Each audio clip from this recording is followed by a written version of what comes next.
All right, gang, here we go. um, we're going to start with Rule 12. Yes, with Rule 12. And the screen is showing. Yes. And we will read as usual. Now, actually, DK says so very little in Cosmic Fire about this. It's just one paragraph. That's all.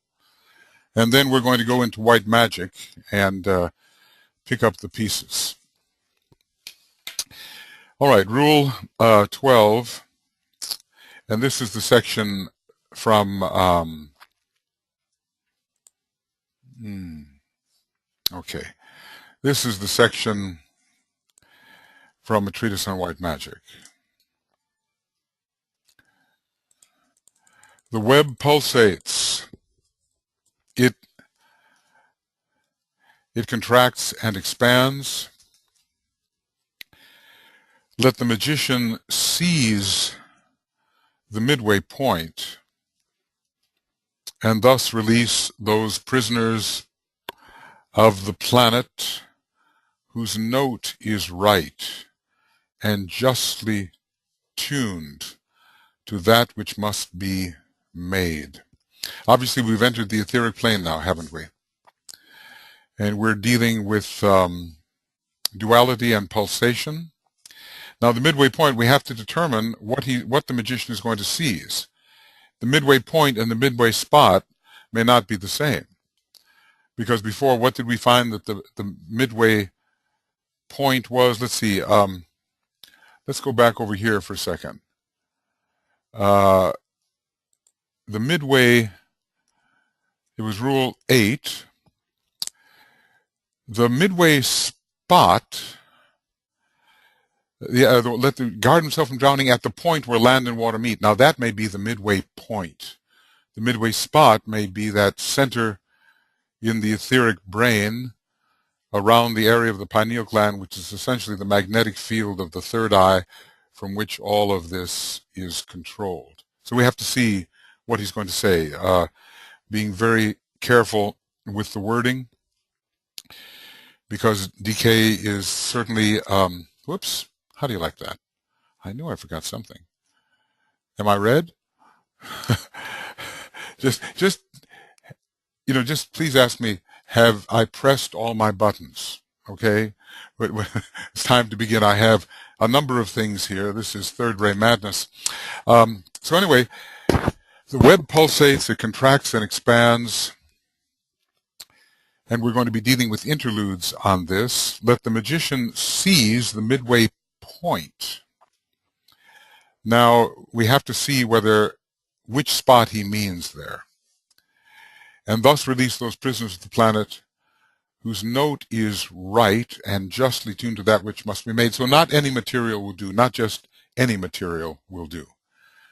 In other words, according to the quality of your thought form as it is thus far developed, according to its vibratory height, its sublimity, its beauty, and all, will be the type of life that will respond etherically as it seeks further precipitation. So the main thing to learn here, I think, is that whatever we create, it's got to be good. It's got to be high. It's got to be in line with the plan. It's got to be in line with our soul intention. Have we, in our life, do we feel that that is what we are creating? That what we are creating is in line with our soul intention. On a good day, right? On a good day, it happens that way. Okay, okay. So let's go on and we will see what he's going to say here. It is necessary for the magician here to remember that all that takes place upon the earth is to be found within the planetary etheric web. Whoa, wait a second here. Is this correct? It's very strange. I had a bunch of orange things here. Ah, there it is. It is there. Okay. That all that takes place upon the earth, what does he mean by earth there, do you think? Do you think he means the dense physical levels, solid, liquid, and gaseous? Possibly. Is to be found within the planetary etheric web, namely that there's no event which is occurring in tangible world which is not somehow replicated as an archetype or a higher form in the etheric, on the etheric levels. So, because, the ether is physical. So, is physical. He tells us that the true body of the planet is the etheric body. He doesn't even really count this outer crust. The true physical body of every planet is the etheric body. That's what he tells us. But I think that, a lot of us are studying healing, right? And the idea there is that if something shows up in the physical nature, it was in the etheric nature first. And, if you really follow what DK says about the kind of thoughts we should think and the kind of feelings we should have, it starts even higher than the etheric nature, because he says we can really destroy our lives by those psychological factors, which then have an etheric reflection. The worker in white magic, being an occultist, meaning, let's just say a scientist dealing with subtle matters, deals in universals and starts his magical work on the confines of the physical etheric sphere. It's kind of interesting, on the confines instead of within the confines. But I think it's sort of on the borderland. I think what he's telling us is we begin to work etherically. Don't you think so? I mean, do you have the sense in your life of ever concentrating etherically when you want to precipitate something, or do you go right into the physical plane and make it happen? Or do you find yourself switching more to the subtler approach? I suppose as we get older, and as the physical body ceases to respond, it's best to work on this more subtly. I think I'll be etheric for a while now. Okay. Anyway, on the confines, so we're dealing with universals and always working from the general to the particular. This is something, although this is not to say that induction is not valuable. With induction, we piece together the general principles on the basis of specific observations, like the fifth ray works often. Here's a piece of evidence, here's a piece of, now, what does it all mean? What does it all mean? And then you draw a general principle from that.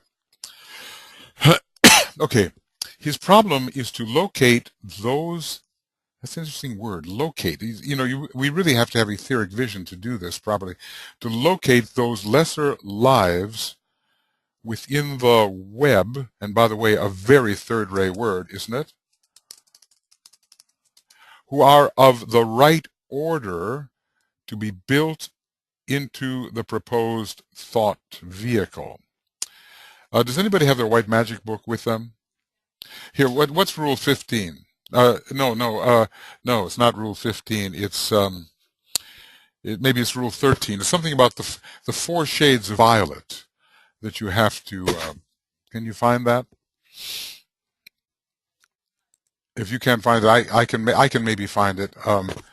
I can maybe find it here quickly.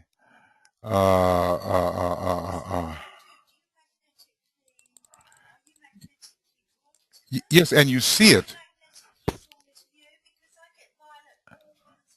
Okay.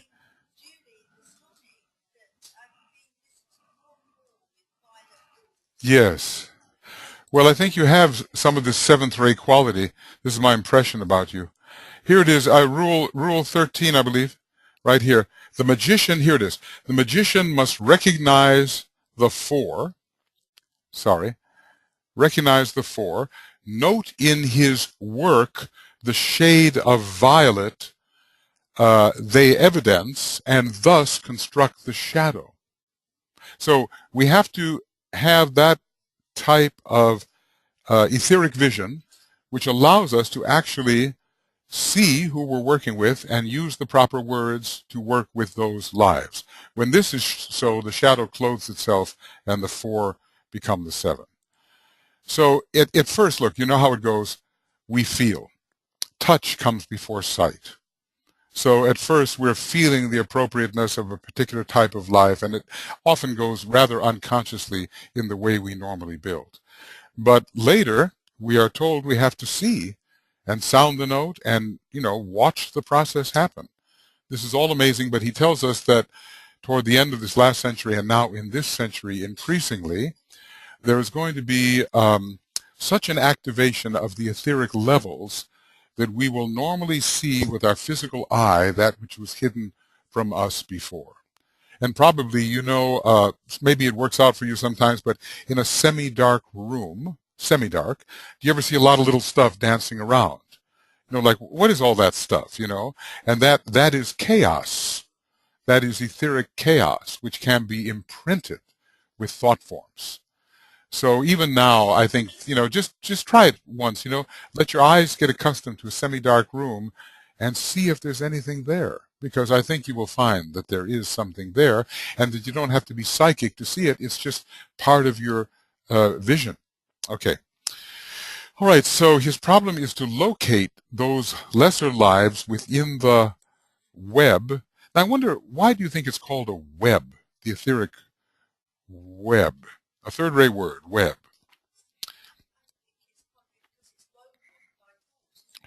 Well, it's woven. It's woven by something. That's for sure. And woven is the word, and not our thought, however, but the thought of a greater being. Yeah.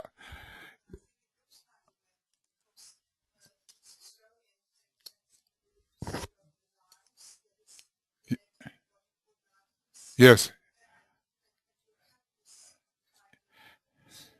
Yes.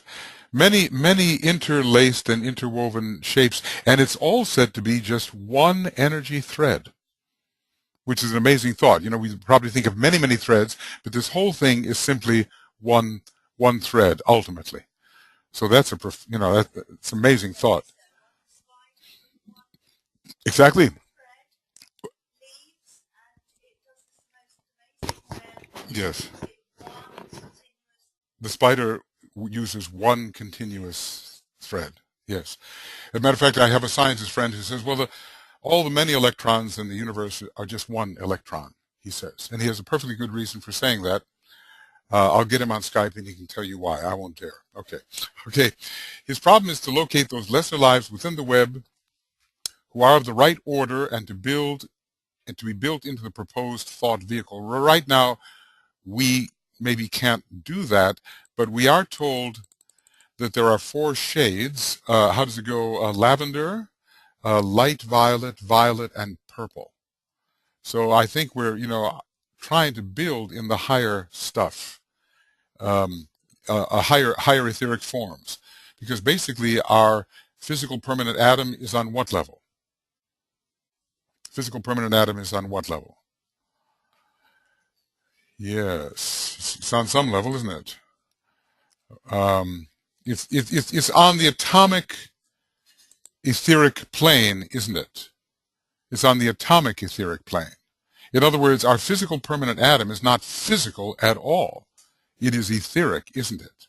And it's on the very highest level. It's on the very highest level of the etheric plane. As a matter of fact, we get out our chart here that we always use, and you can see here that this is where the physical permanent atom is found. Now that's the lavender level. The devas that are connected with that level are of the finest translucent lavender, the Tibetan tells us. So the magician is really working in the shade of violet all the time. And just because I happen to be wearing violet today is just a coincidence. It's whatever I grabbed. But it's somehow appropriate for this class, Usually it's just true blue, but somehow this came out of the, yeah. All right. All right, onward. Such work can necessarily only be done by the man who through the severance of the confining web of his own etheric web, can reach out to that which is consciously recognized by him as the planetary vital body. So there's usually a walling off of our own etheric nature, at least in terms of its effectiveness. We cannot effect etherically our ambient world around us. Later, we learn the method of impressing the ethers deliberately, and we are no longer confined. This is what he calls it, the severance of the confining web of his own etheric web, the confining web of his own etheric web. So we break through the confines which normally create an isolated ring pass knot etherically. You know, because you couldn't be an esoteric healer, could you, if you had an entirely confined etheric web? You wouldn't be able to impart etherically to others the healing energy, would you? So what do you think will break down the confines of this etheric web? What will it be? Other than our entire training, you might say, Would you say that purification has something to do with it? That releasing the soul energy within the etheric body has something to do with it? That it loosens? And also, what about burning through the etheric webs that protect the chakras in our own system? Having the fire burn through those webs. That too will give us more etheric impact, and then more impressibility from the higher planes as well. Okay, so anyway, most of us are isolated and ineffective, and we have to break that isolation, break through that isolation by appropriate means. We become more sensitive, right? A lot of healers have a lot of etheric sensitivity. They can really feel outside their own aura, can't they? Okay, so that's due to a type of refinement where the highest head center, the ajna center, and the alta major center have begun sufficient circulation to make a person radiatory and magnetic. Okay, so then through the severance of the confining web of his own etheric web, he can reach out to that which is consciously recognized by him as the planetary vital body. There's a lot of people who are attempting what they call earth healing. Have you heard of such people? They go to certain spots, they go to certain places, and they try to recondition the ethers that are there. In England, it's very big. There's a lot of seventh ray in England. What is the personality ray of London? It's 7, isn't it? I think so. Ray 5 soul and Ray 7 personality in London. Is it not so? I think so. But anyway, if you go up to Glastonbury and all those places, yeah. And that whole Arthurian legend is very much on the 7th ray. And I think that in England there are a lot of 7th ray people. I think it's going to be one of the places they're coming in. Yeah. They're expecting, many of them, the world to end in 2012, but maybe it won't. Do you think the world will end in 2012? You astrologers among you? No? Okay. But the thought form effect is really building up, you know what I mean? Thought forms can be very... Yes, something will happen. You can be sure of that. Okay. Yes.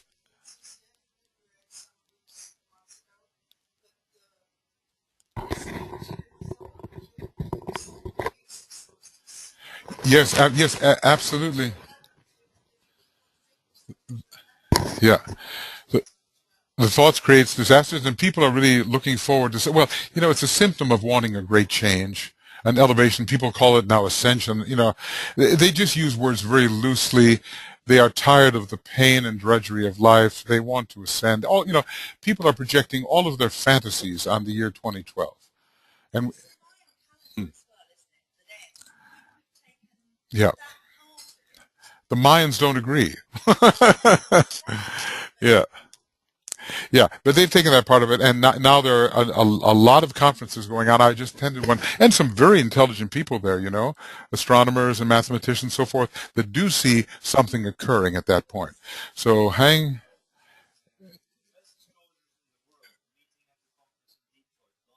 yeah,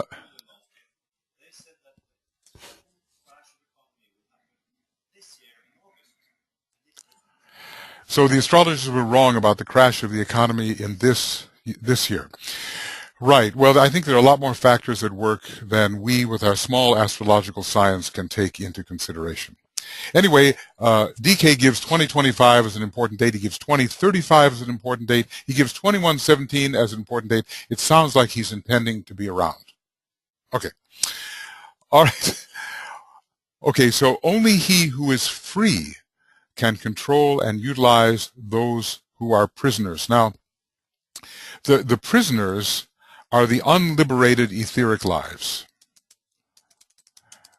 Okay, and I think what has to happen is that these etheric lives are locked into certain patterns, and these patterns are in the nature, generally speaking, of what we call squares, and they have to be triangulated. This is the whole work of our triangles work. We are trying to repattern and reposition these lives so that effectively they operate in triangles rather than in squares. That's just a big generality, but until, let's just say, if you were a square or a triangle, which would be more free, do you think? I mean, it'll be, well said, yes. Okay, so the square has this very sort of material bonded power, and we are stuck in the lower quaternary. We're stuck in the fourth level: mental, emotional, etheric, physical. That's really the square. So now we have to respond to the triangle, and another name for triangle is what? When you talk about the triangles, what are you talking about? In other words, that's another name for a particular type of entity. A triangle is what type of entity within our general system? A triangle is souls are called triangles. The souls are called triangles. And we have that aspect of our nature, which is the true soul, is called the spiritual triad. So obviously we're trying to triangulate. We're trying to respond to the threefoldness within ourselves. What about the monad? Is it a square or is it a triangle? Don't forget there are 4 gates to Shambhala. But essentially we do see, don't we, in our chart, that even the monad is a triangle. We see that, don't we? So we're trying to respond to the 3 aspects rather than the 4. Okay. Yes, with healing, you're constantly trying to promote the flow of the correct triangle is one of the greatest importance for any condition, I suppose. Yeah, and one chakra of the greatest importance connected in a triangle. This is an occult axiom of real moment. And much of the failure undergone by would-be workers in magic, would-be, I suppose that's us, you know, the would-bes, wannabe magicians. Only in Harry Potter, you know, it's not wannabe. They're the real thing, right? Would anyone like to go to Hogwarts school? I mean, in your next incarnation. Everyone, you want to go to, shall we meet at Hogwarts, or is that only for 7th ray souls? What do you think? I think that if we called the school Hogwarts, forget the possible copyright infringements, but we would get a, you know, the Hogwarts school of esotericism, I think we'd be flooded, you know. Yeah, but they wouldn't want to learn. They wouldn't want to learn decay. They just wouldn't want to. No. Okay. This is an occult axiom of real moment, and much of the failure undergone by would-be workers in magic is to be traced to the fact that they themselves are not free.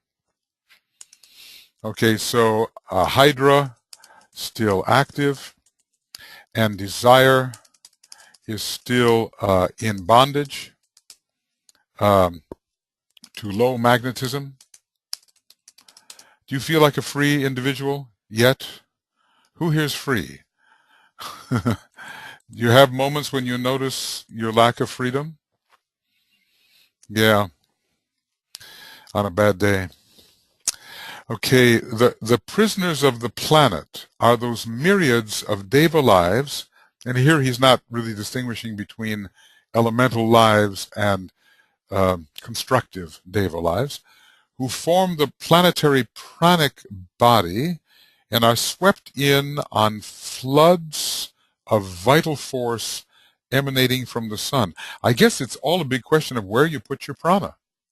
You know what I mean? In other words, prana is meant to build and vitalize. What types of forms is prana vitalizing in our world today? Look at all of the pranic traps that exist in our world today.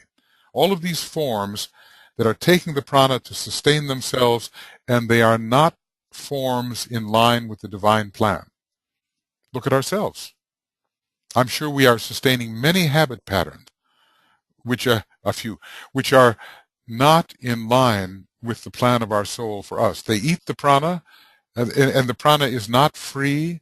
It's absorbed by them. The complexes, the psychological problems, the physical disabilities and whatnot, absorbed and not free to vitalize plan-related forms. So sometimes you have to go through a process of destruction first, don't you? You have to free up the prana, destroy the old forms, the prana is freed, and then it can flow into better types of forms. In other words, a magician is a destroyer too, is it not so? In other words, if you're a magician, and for ages I have stood and sought to solve the problem of this room. Remember the seventh ray integration technique? You know that one? It's so beautiful. I'm going to point to it. It's in Esoteric Psychology, Volume 2. Let's see if we can find it. Okay. Stood and sought. That ought to do it. This is what the seventh ray does. He murmured in despair. For ages, here, let's make this a little bigger. Let's zoom in at 200. Okay, for ages I have stood and sought to solve the problem of this room, to rearrange the chaos so that beauty might shine forth and the goal of my desire. I sought to weave these colors into a dream of beauty and to harmonize the many sounds. Achievement lacks, naught but my failure can be seen. And yet I know there is a difference between that which I can see before my eyes and that which I begin to sense behind my back. What shall I do? So it's wonderful. Can you relate to that, Britta? And I've seen seventh-rate people stand in front of rooms in despair, trying to arrange and rearrange until it looks just right, and behind them is the archetype. So anyway, but of course, you sometimes have to break down the old patterns before you can rearrange them into something new. So remember that the seventh ray is in a way a more concrete example of the first ray. So it has the power of destruction that goes with it, and there's a lot of very first ray sounding virtues which are connected with the seventh ray. Strength, steadfastness, control, order, all these things. You have to be in control. All right. Where are we? So we have to liberate the entrapped prana so that it can vitalize new forms which are in line with what the soul intends. And I think that's all that DK says in in Rule 12. That's it, in a treatise on cosmic fire. So do you have any questions about that, or any thoughts about that? Anything that strikes you? Because now I think we're going to get into the details of what the rule is all about. He's filled it out.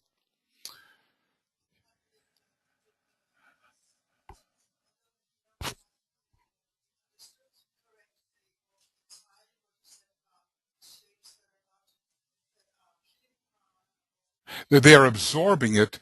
In other words, it's just like money. Where does our money go? In other words, would you say that our money in the world presently sustains many types of forms, objects, and relationships which are valueless in terms of the plan? That's what I mean. An entrapped money flow, an entrapped pranic flow. So he tells us that when we do the money meditation, what does he ask us to do?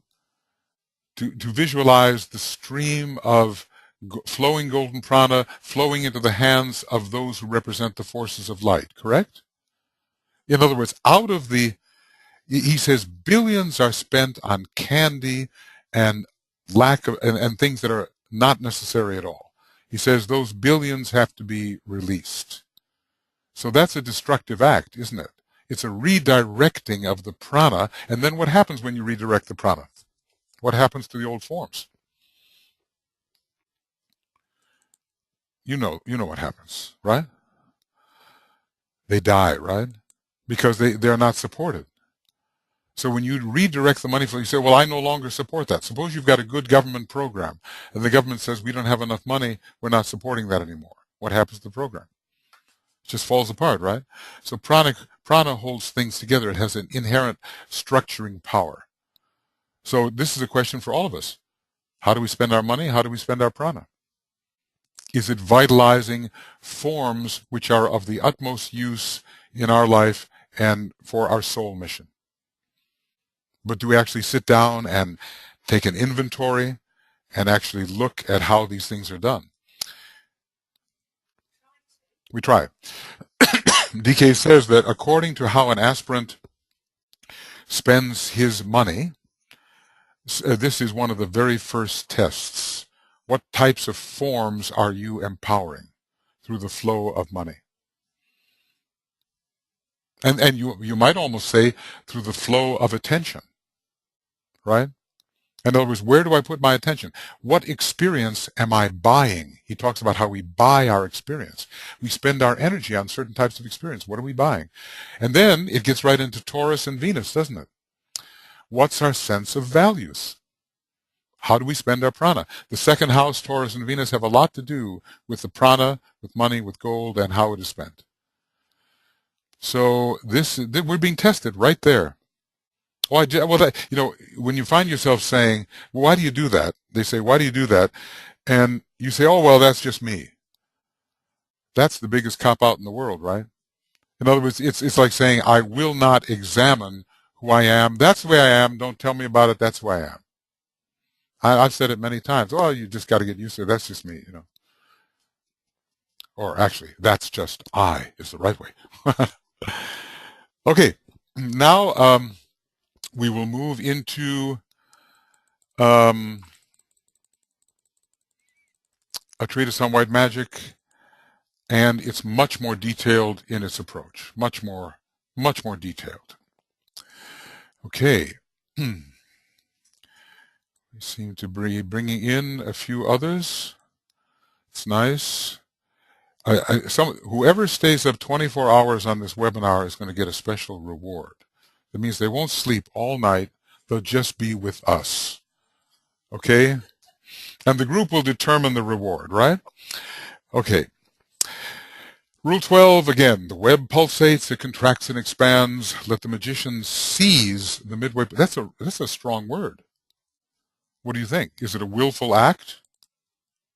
If you're going to seize the midway point? And there's will, and and the fist is involved, isn't it? The hand, to seize it like this. So it's in your control, it's in your grip. When you seize something, it's in your grip, right? Okay. Seize the midway point and thus release those prisoners of the planet whose note is right and justly tuned to that which must be made. More and more I think this midway point must be the midway spot which is neither dry nor wet, but provides the standing place where on his feet is set. In other words, it's a control center, it's a command center in the middle of your etheric head. That's what I think this is all about. Let's see if he develops the idea. Okay, we go on. Now, this whole next discussion, I hope to finish this today, by the way. It's 37 pages, but it's double spaced in 16 pica, so it's we might be able to do it. Interludes and cycles and the prisoners of the planet.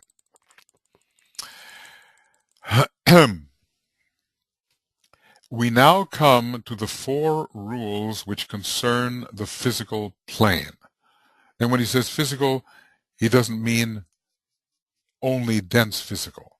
He's talking about the definitely the physical etheric plane. In many ways, their understanding is far more difficult than was the case in the other rules. In just the same way, and you can verify this if you like, that practical application is far harder than theorizing. Have you proven that to yourselves? I think I prove that every day, That's why they sometimes say, about people who are in the universities, they say, well, that's just academic, they say, meaning that it hasn't really worked out on the physical plane. But if we want to be occultists, we can't keep our head in the clouds all the time. As delightful as it may be, we actually have to make things happen or help things happen. Okay, so practical application is far harder than theorizing. We can frequently think with clarity, first step, and desire rightly, but the working out into physical plane manifestation of the subjective ideas under the law and constructively, and this is exactly where the black magician doesn't do this. He doesn't work under the law. He doesn't work constructively. He works under the laws of his own ego, and he works destructively towards the whole. So we find that working out a physical plane manifestation under the law and constructively is never an easy thing to do, because we're faced with the inertia of matter. Now, think about what sign of the zodiac, what planets are involved in what we confront when we hit the physical plane. What is it? When we hit the physical plane, obviously it's going to be some earth signs, right? Capricorn is the crystallizations of the physical plane. Taurus is the inertia and the resistance of the physical plane. It struck me. I was just thinking the other day that Great Britain has a Taurus personality. I was thinking about the Battle of Britain and the Taurus personality, that power to resist, not to give in. Finland was in a similar situation to that. It has a very strong Taurus nature, and the Finns are not aggressive, but they are fantastic resistors. So I was thinking about Taurus and Vulcan in that connection. When you run up against Vulcan, it doesn't give way, does it? So basically, we've got a lot of old rhythms and patterns on the physical plane which belong to what? Do they belong to our system at all? Do they belong to our solar system? They are the previous solar system, and they are moon chain related, and they are designed on the basis of the third aspect of divinity, right? So they really put up a fight to maintain their own integrity. I was reading Spinoza at some point, and he said that every being fights to maintain its own structure. And to change its structure is already a high state of openness to new possibilities. It's not usually there. We are how we are, and we want to remain how we remain. And we want more of that which will help us remain how we are. So anyway, there is resistance. However, at this practical moment, it is here that the white magician begins to do his real work. In other words, you know how seventh-rate people are? They want to be practical. They feel a huge sense of dissatisfaction if an idea is good and you want to do it, but nothing happens. Are any of you like that way? Are you? I know some people have a great fear of something happening. They would like to just keep it up there. Okay. So at this point, the white magician does his real work. It's seventh-rate work. And it is just here that he encounters failure and finds that his inner grasp of reality does not always necessarily result in correct creative activity. So you can have great ideas. They're true, they're pure, they're good. You can desire very much, but what are you lacking? And I'm going to put it under one word. What are you lacking that will bring you into an encounter with failure? Right technique. This is a lot about technique. And I wonder when the next installment of the teaching is going to come out, I wonder if a lot more particulars about what exactly to do and when to do it will not be with us at that time. I wonder if DK, after the general mess clears off, if he won't be able to be more specific in some ways about what exactly to do. Technique. You notice how he always takes us so far and then he doesn't give us the last little bit. He says only a student of very great learning will be in a position to intuit what those things may be. And why does he resist doing that? I mean, wouldn't it be nice to have those things? Yes.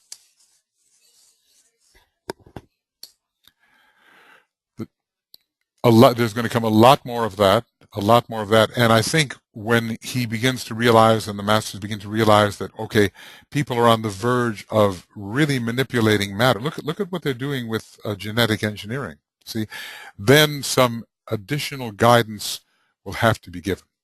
Matter of fact, I think there's a huge need for it in the next installment of the teaching that's coming out in 2025 and beyond.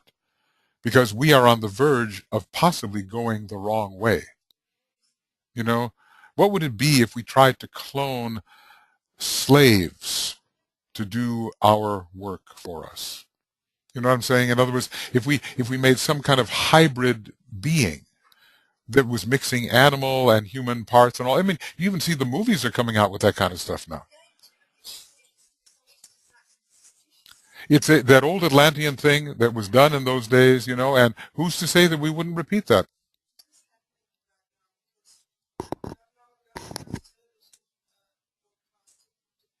Yeah. Yep. They could wash the floor and they could.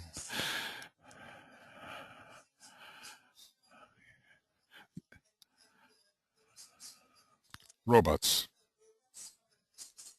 Hmm.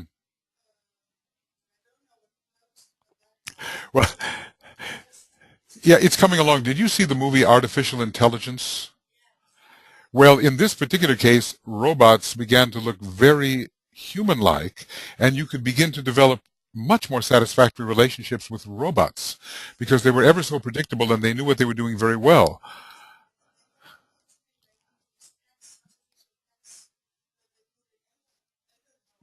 Artificial pets?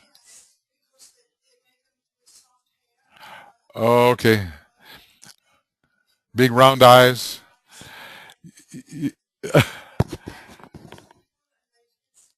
Well, man is a very symbolic being, and we will settle for much less than we should. We have these big rubber dolls now, that are someone's boyfriend or girlfriend. I don't have to say more, but somehow in instead of real relationship with others, we are doing these artificial things. Well, anyway, we're in danger in this area. It can be useful if there's an automation that can take over many tedious tasks, that may not be a bad thing. But where does it cross the line? Blade Runner. Hmm.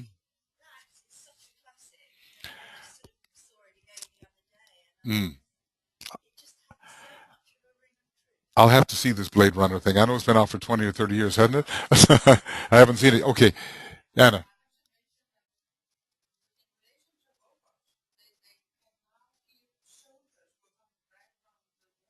Yeah. Robotic arms. Hmm. Robotic legs. Yeah. Well, there is some beauty in it, how the fifth ray can be applied. But when it crosses the line and starts violating the intended pattern, that's where we may be in trouble. So, I do think that the next installment of the teaching is very, very needed. There are some people that say, well, it's already here with us, and some people are as if giving it out right now. But I do believe that when he said 2025, I do believe he meant that. And that we'll be able to tell because of the quality of the teaching, which, let's just say a lot of people thought that theosophy was the end of the world. This was just the last word in divine revelation. And, what else could be said? But then along comes DK and writes Treatise on Cosmic Fire, and you knew a lot more could be said, and on and on. So the ageless wisdom, just the tiniest little lifting of the veil has occurred up to this point. And the possibilities of revelation are stupendous. Okay, so he encounters failure. Even the well-meaning, clear-thinking, rightly directed magician encounters failure as he hits the ancient fires of the physical plane.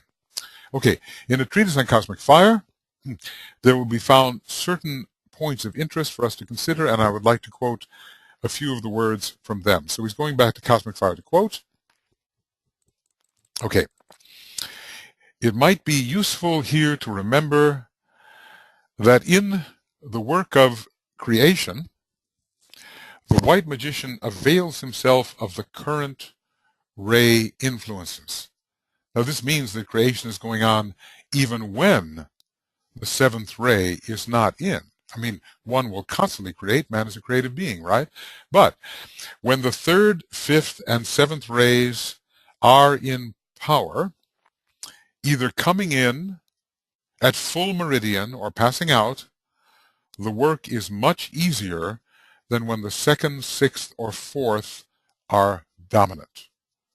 Now, just passing through an era where there was not a whole lot of seventh ray. When did it start to come in? Does anybody know the date? 1675. 1625 is when the sixth ray started passing out. The way I remember that is because Bach and Handel were both born in 1685, and they had tremendous organization in their music. If you listen to Handel, matter of fact, I heard it said that Handel's music was responsible for the onset of the Victorian age.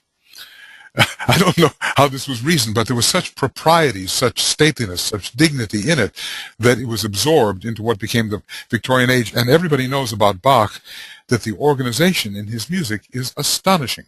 So anyway, somehow they were born on that impulse around 1675, and the seventh ray, the sixth ray will be entirely abstracted, he tells us, the Piscean influence entirely out in the 21st century. He gives us a specific statement along that. And the sixth ray impulse will be out by when do you think, approximately? When do you think? He does tell us this. Esoteric Psychology, Volume 1. He gives us a hint. Page 26. Somewhere here. Let's take a look. Okay. Psych 1, right here. It began, the sixth ray passing out in 1625. Third, fifth, seventh. There are, however, very few of the fourth ray egos on Earth at this time, right here, and a very large number of sixth ray egos, for it will be about 200 years before all the sixth ray egos pass out of incarnation. And this was written in 1931, 32, something like that. So I figure, somehow in the year 2125, 2130, somewhere in there, about 200 years, maybe with the beginning of the Aquarian Age in 2117, that the sixth ray egos will be abstracted. And all we have to do is hang on until that happens.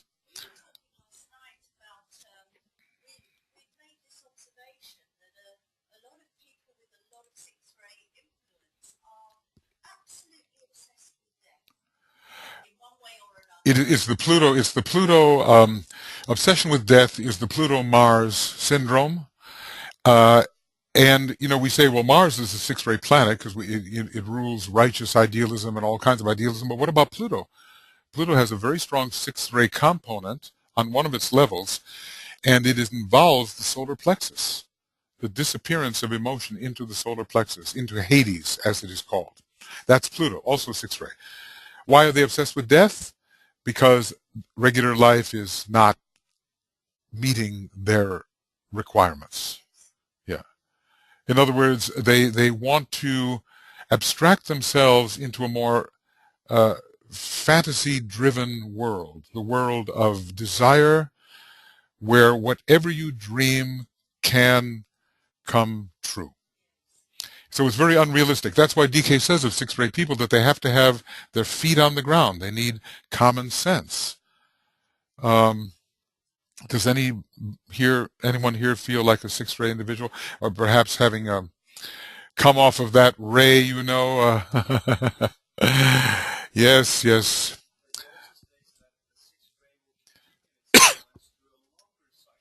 Yeah, 21,000 years, but that's on a higher level altogether. So who knows what level it's, yeah, he says there's a 44,000 year fourth ray cycle, and part of it is a 21,000 sixth ray cycle. So these are huge cycles, and it probably has to do with the reorientation of humanity as a whole. Nevertheless, we've read here the six-ray egos will be withdrawn. And when we look at contemporary politics and religion, we can only hope that the withdrawal begins soon. Although I'm sure, according to the Manu, it's all in good time. You know what I mean? Well, anyway, don't get me started on my favorite subject. All right. You have to have a lot of six-ray to have this as your favorite subject. All right. At the present time, the seventh ray, as we know, is rapidly dominating. I don't think it's hit its full meridian yet. We don't really know the duration of this seventh ray cycle. We know that cycles of 7 years, 70, 700, and 7,000, 7 million, he gives us that one, are ruled by the seventh ray. But we'll be talking about a shorter cycle now, more like 700 years, a racial cycle. It can't hit its full meridian until the sixth ray is withdrawn, and there we're looking in the early 22nd century for the sixth ray to be withdrawn. So right now, have you ever seen two streams of water come together from different places and how they create a lot of turbulence where they intersect? Cape Horn is, Cape Horn. Have you been around the Horn? No? Okay. It was said to be a very dangerous place for a ship to travel, right? The southern part of South America, very, very treacherous, right? And the other one is called the Cape of Good Hope. Only it's about 20 degrees of latitude farther to the north. Where are they? Around the Cape of Good Hope? Hopeful for them. Yes. Ah, another swimmer. Yes. Okay. At the present time, the seventh ray, as we know, is rapidly dominating, and it is one of the easiest of the forces with which man has to work. Why do you think that would be the case?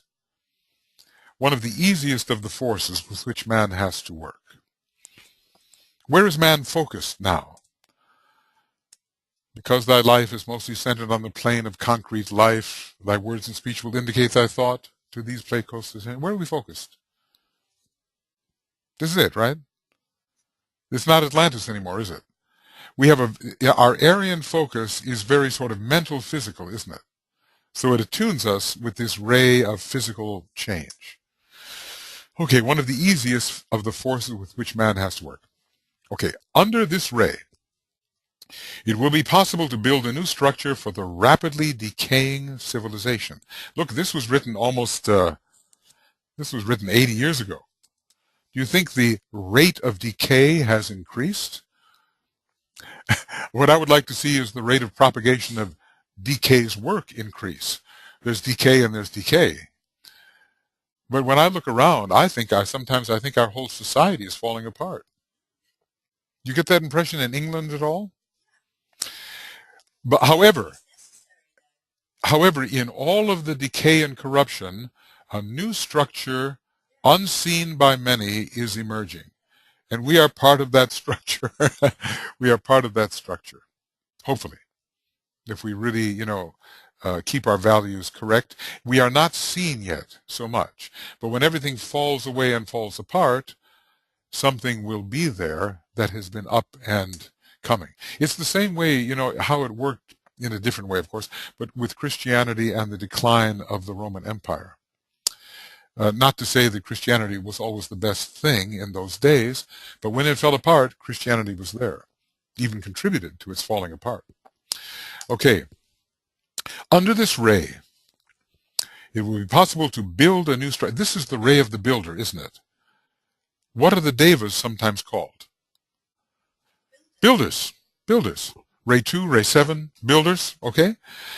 The rapidly decaying civilization, and to erect the new temple desired for the religious impulse. Now, this is very interesting because it's not so much a church. Why? Why is it more a temple than a church for the new religious impulse? Because the temple is the word that is going to go all through the Aquarian age. What is the difference between a temple and a church?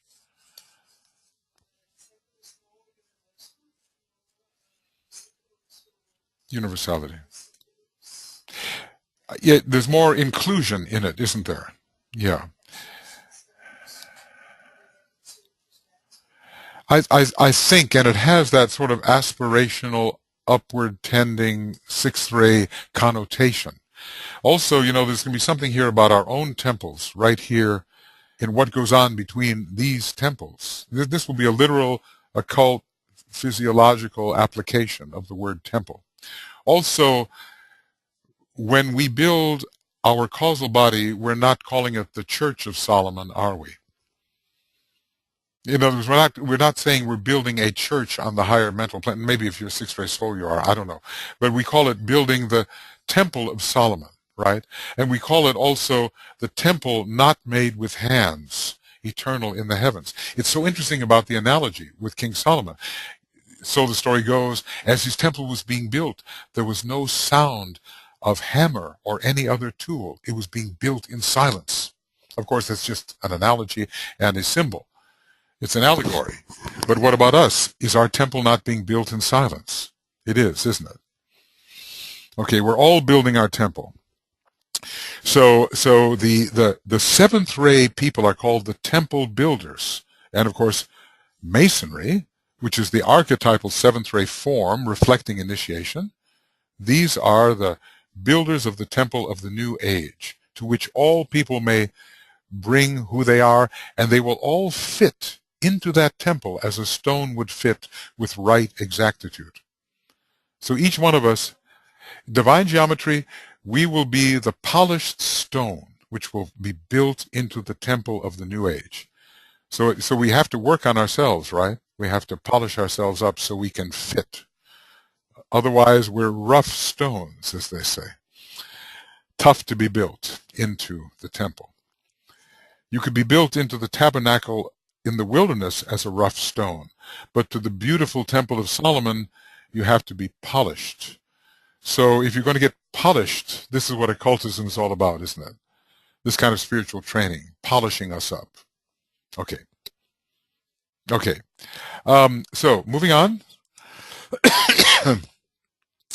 Now, will the religious impulse survive into the Aquarian age? Will the religious impulse survive? Not in the form, not in our present form, but the religious impulse will take on a new and definitely scientific spirit. It will be based on astrology, rheology, the science of cycles, the science of invocation and evocation. It will be a new, universal, scientific religion. Is the Aquarian age a scientific age? What ray comes through Aquarius preeminently? The fifth ray, and the seventh ray joins it in a subcycle.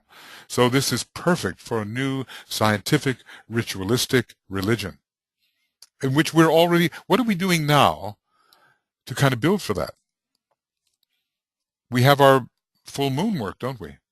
This is the very basis of the new universal religion. So, you're really working for the New World Religion when you're doing your monthly full moon work. Yes, Britta.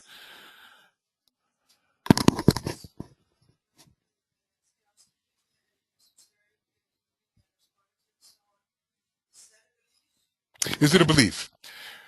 Well, I'm sure that as astrologers and radiologists, we believe much, but we can also verify behaviors and patterns. We, with our own eyes and with our own minds, in a way that can correlate with what other people see and think, can identify certain patterns which correlate with certain energies, and there's consensus about that identification. So I think it goes beyond belief. Yes, talk about the masters. You can verify it. Yes, you can. And matter of fact, they would like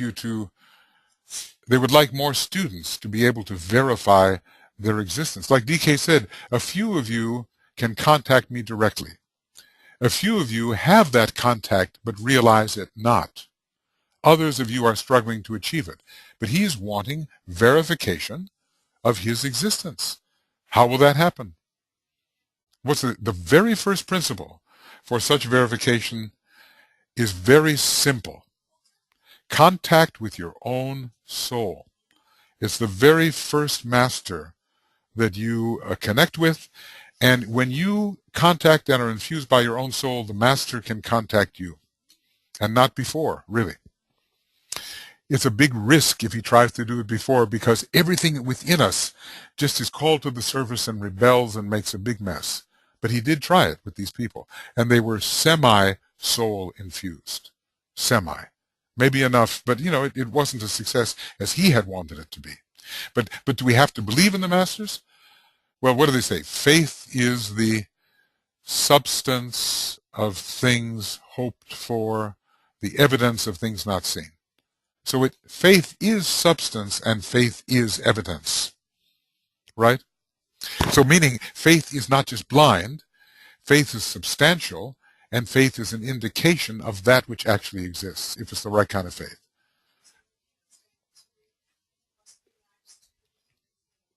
Yeah, they say that. Many people say that. Well, then you just tell them, but look, anything within the ageless wisdom you can verify for yourself. You can verify if you're willing to train yourself.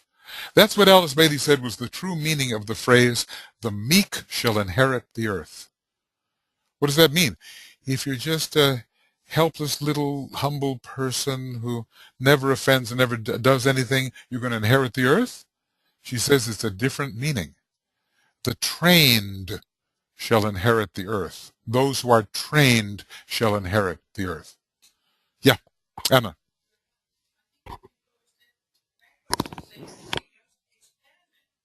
Experiment. Experiment with yeah. Try it, exactly. I talked to a brilliant philosopher. He was teaching at my son's college.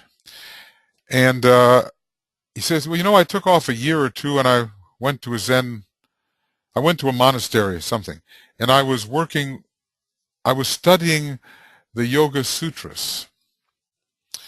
But nothing came of it. I couldn't really believe in it. Something like that. And then he went back to philosophy, per se, meaning he re-entered the realm of speculation rather than the attempt to make these things practical. And I said to him, well, look, these are age-old rules of conduct and of inner procedure. You have to stay with them a long time to make them real. It's not just something you can think about. That's the point. You get the Yoga Sutras and say, well, let's study the Yoga Sutras. But they're not just meant for study. They're meant for application. So, that's the difference sometimes between the third ray and the second ray. I saw that. Brilliant third ray guy, but he didn't want to do that steady, very humble, incremental work that the second ray can sometimes do. Yeah.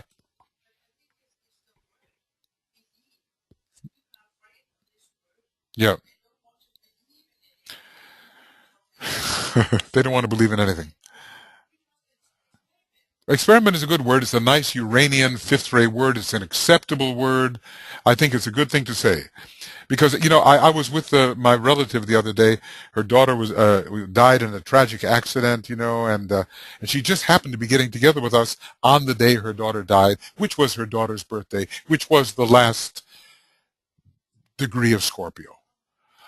And I said, well, uh, I think that if you look at this from the reincarnational perspective, I said, nobody's lost. You will see these people again, and and it was kind of mood where you could almost get that across, and then the veil dropped, and I heard, well, it must be nice if you can believe those things. We've all heard it a dozen times, haven't we? From relatives, maybe. So yeah, but I want to say, well, okay, look, I can't verify all of this yet, but I feel like I'm on the way to verification, and you can be too if you care enough to experiment. Yeah.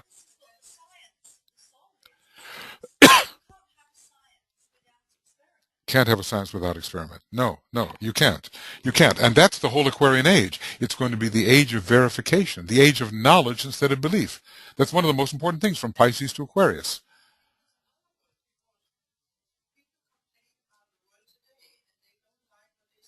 Yeah, if they don't like what they see. What would you wish it should be, and are you willing to?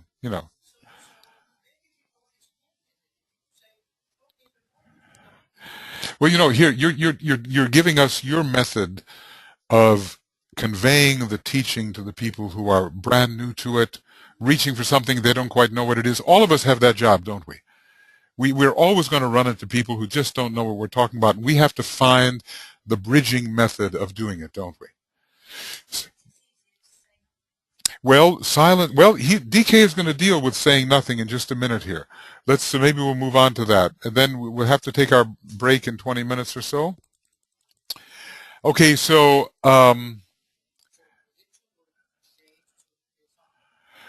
well, let's just say religion will become much more knowledgeable.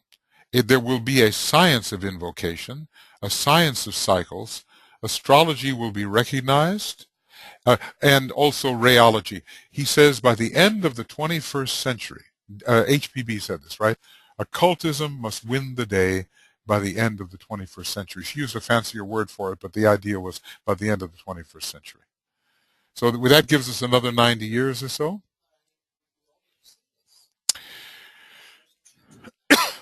We're closing the churches down, yeah. But Master Moria said, if you're going to close a church down, I'm paraphrasing, make sure there's something standing in its place. Meaning that the danger can be when people lose their faith, that they fall into all the most objectionable types of behavior.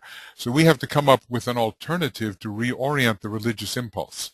I think it's a very dangerous time right now. I think we're in the West right now. We notice certain civilizations that have such a firm fanatical belief that it empowers everybody. We in the West are losing our faith. In what will we have faith? That's a big question. Yes, Britta.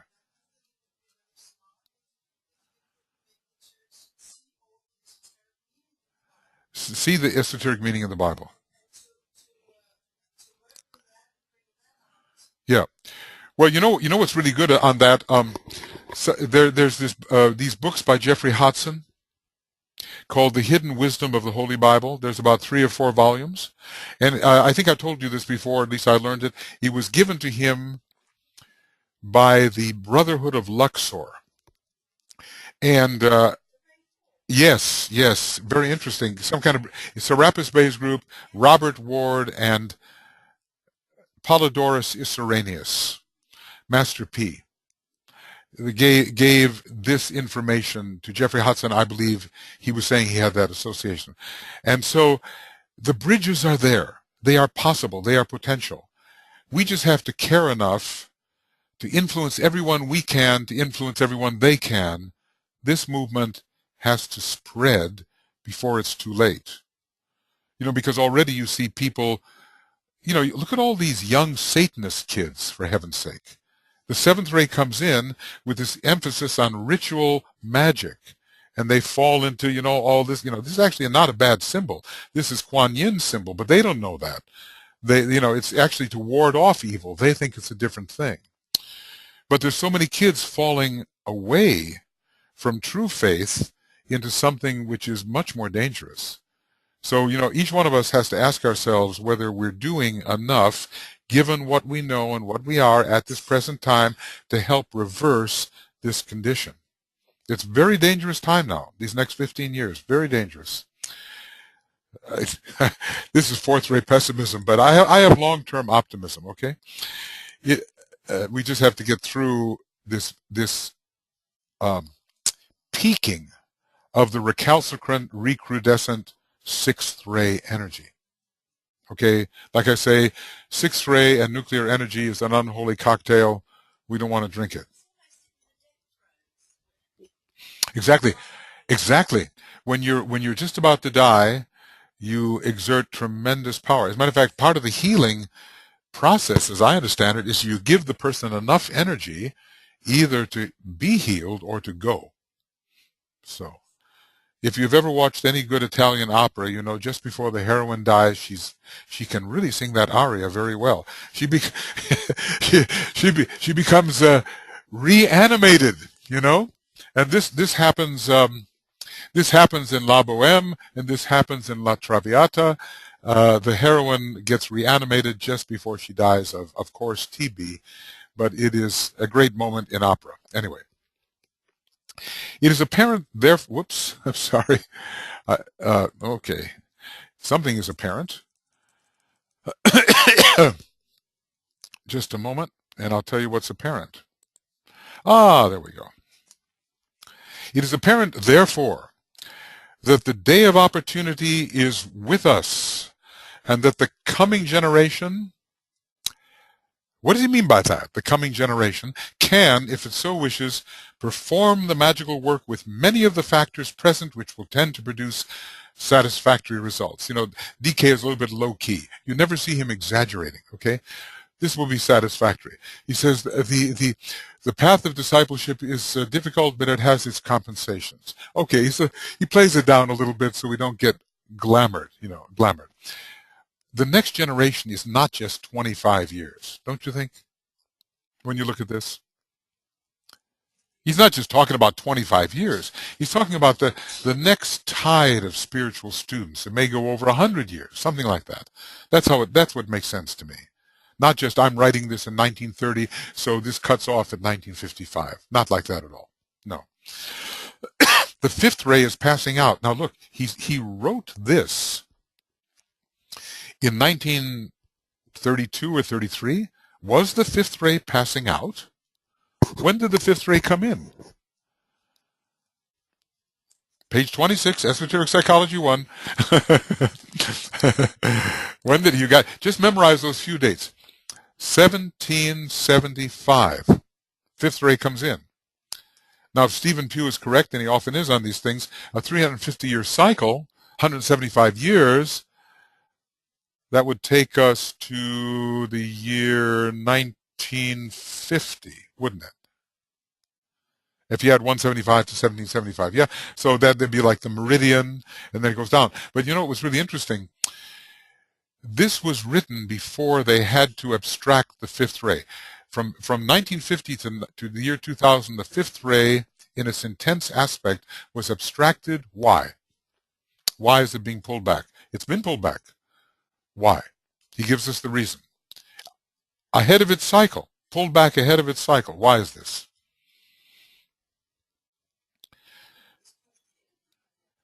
It was too much.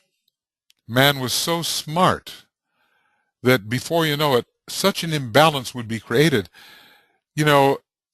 Master Moria said, look, I could teach you how to look at a person and kill them, but it would cause an impermissible fray, he said. Everyone would be doing it. It'd be the latest thing. Just think how you could add to the phrase drop dead with a significant look. So, in other words, you can't release these powers. You cannot release them. And the fifth ray was becoming so penetrating. I suppose, look, the hydrogen bomb went off in what year? First time. 1950. Right there, 4950. Okay. From that time on, the fifth ray was abstracted ahead of its cycle. So I'm just kind of wondering what he's saying here. The fifth ray is passing out. Did he foresee that? Because this was in 1930 that he's writing this. Anyway, the fifth ray, he says, it's only available now through the general third ray ashram and not through an intense focus on its own nature. Because the one thing that Sanat Kumara has to do, playing his, whatever you call it, a planetary symphony, is he's got to make sure there's a balance in the instruments, a balance in the rays. Because a thing that is unbalanced will wobble apart, will it not? It will fall apart. Okay.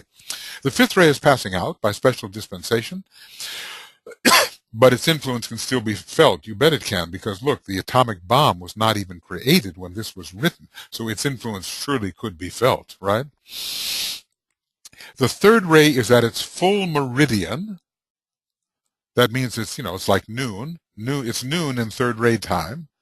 When is the full meridian of the third ray? How long is the third ray cycle? A racial ray cycle, how long is the third ray cycle? How long? Guess. Take a guess. I'll give you a hint. It's in 500 years is the second ray cycle. But you're getting warm.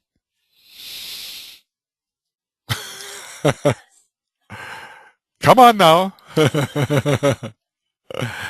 Well, it's 900 years. 90, 900, 9,000, etc., etc. Okay, 9. So, when did the third ray come in? What year? Shall we?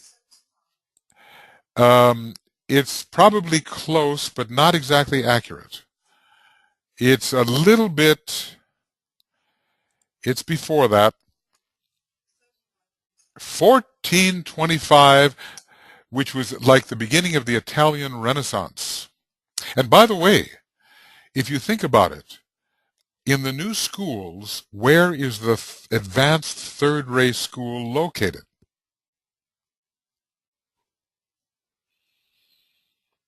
It's in a country. I'll give you that hint. It's located in Italy. See, the beginning of the Renaissance, the third ray comes in, and the advanced school will be located in Italy. And there were some marvelous philosophers at that time that emerged on the third ray. Okay. Montessori? It was a long time ago, but Maria Montessori, I think, my impression about her is a lot of second ray and seventh ray. What else there may have been, of course, in the field of education, I don't know. She's very significant. But I think along the second ray line. That's my guess on that. Okay, so anyway, the full meridian of the third ray hits when? If it's not, here, a little math, okay? It's 900 years long. It starts in 1425. When does the full meridian hit?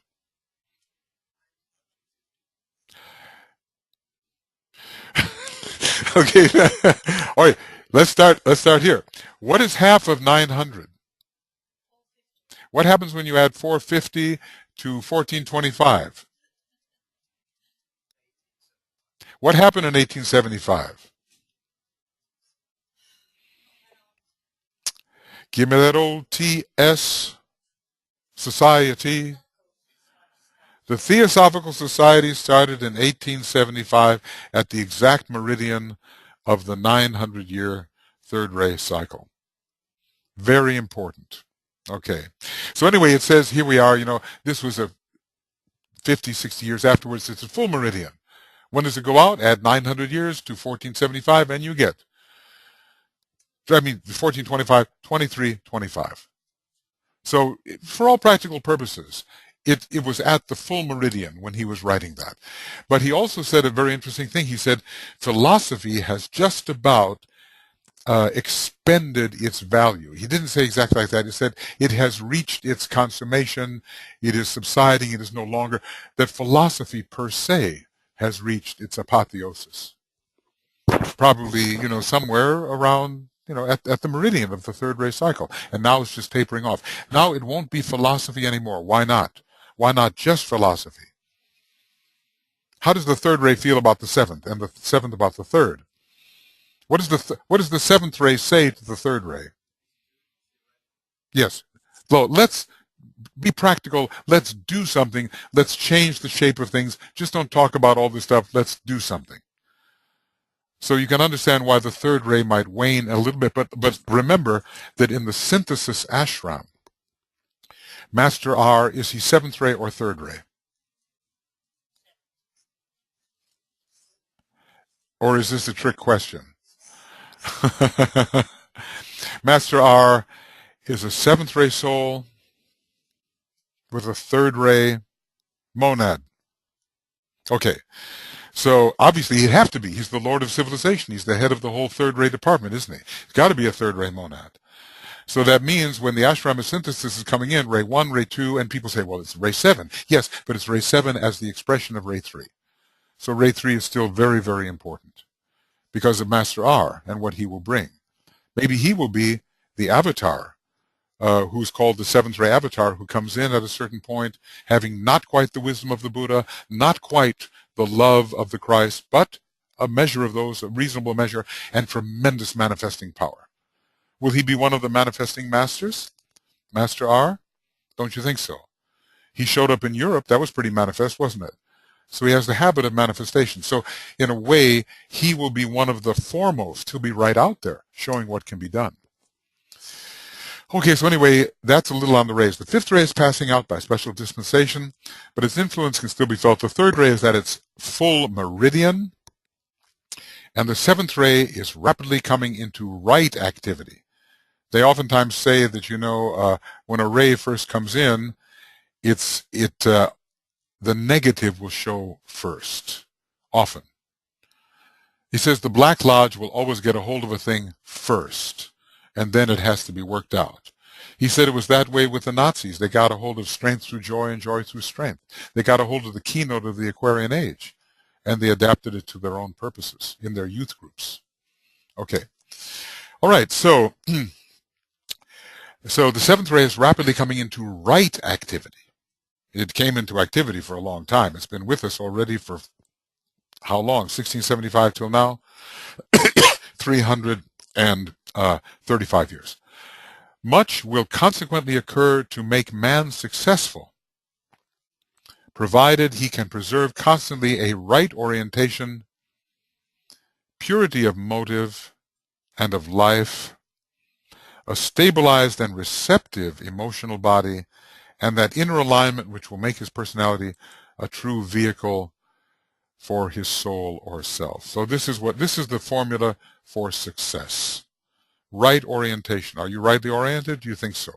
If you're not, you have Sagittarian energy to work with now. This whole month. This is the time to get rightly oriented, okay? Purity of motive and of life. So your motives have been burned in the fire, the refining fire of the burning ground. Why do you need an emotional body? I thought occult is a mental science. Do we need an emotional body? The what? Fuel. Exactly. You need the fuel. The vital power. The plane we're on, the vital power must be sought as seen. Okay. He says, thank goodness there's enough sixth-ray workers still remaining, and a lot of us have the sixth-ray astral body. We need it to inspire ourselves and inspire others, and also just to feel their condition, because it's a reflection of the Buddhic plane. And then we can become the true personality, the true vehicle of the soul. Okay. Well, now let's see. I could start this next section right now, but I have a feeling that it might be best to take just a little break. He's going to get into the idea of expansion, the expansion and the pulsation of the etheric web. By the way, with what ray do you associate pulsation? And why?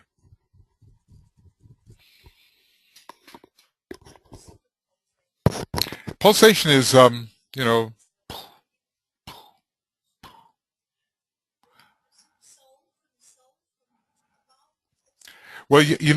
pulsation, ultimately, all pulsation is from above, ultimately. Dane Rudyard had a wonderful book called The Pulse of Life, astrological book. Maybe some of you have run into it. Uh, there's an interesting thing. Remember what he says, how the egoic lotus, uh, the three groups of petals revolve in one direction. The synthesis petals revolve in the reverse direction. And what does the jewel do? It pulsates. It pulsates. Now, there's an interesting name of a first ray lord. Let's just say we go here to page 66, approximately. Here, this is, yeah, okay, so take a look at these names of this lord. Do you see anything there that strikes you in terms of pulsation?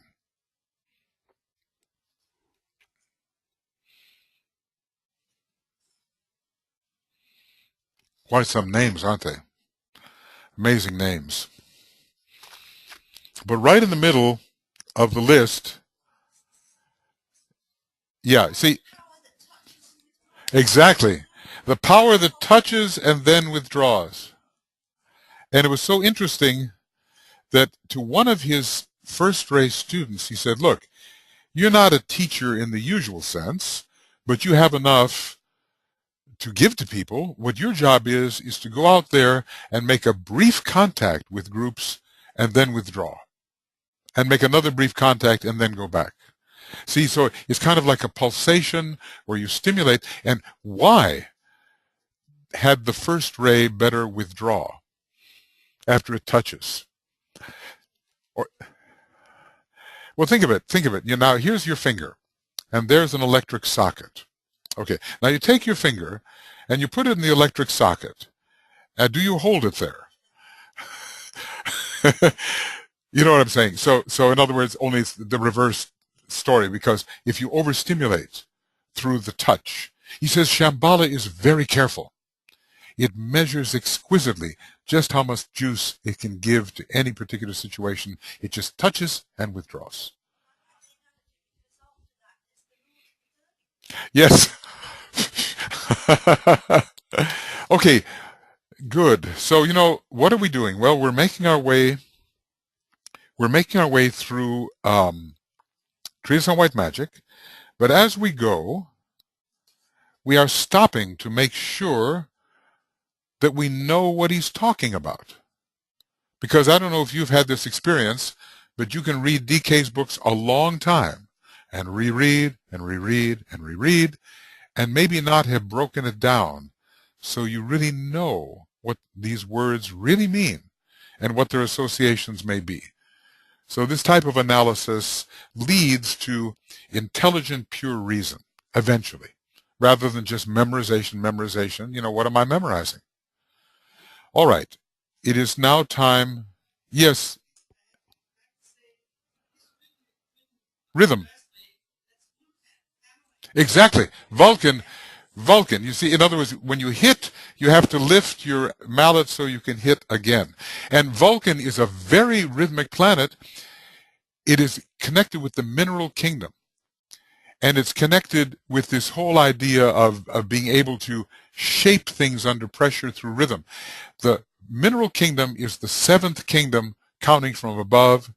It's on the seventh plane. It's connected with the seventh ray. So ray 7, ray 5, ray 4, ray 2, ray 1. These are Vulcan's rays. It doesn't have ray 3, and it doesn't have ray 6.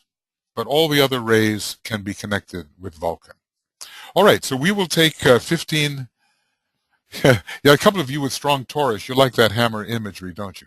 Okay, we will take a 15-minute break. Unfortunately for our friends on the webinar, they cannot have Danish pastry.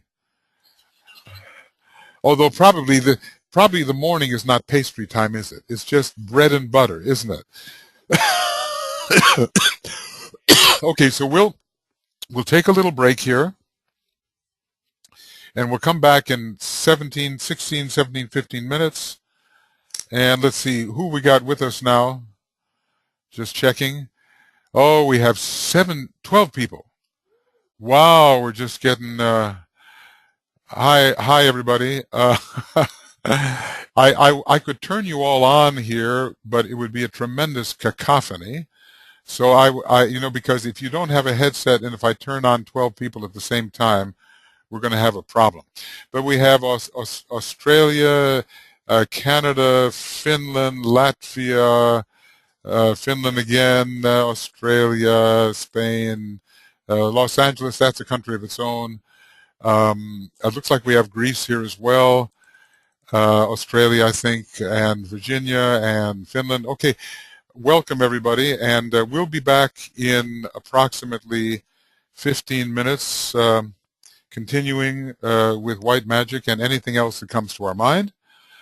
So you can all go and have something to eat, and I'll be right along with you.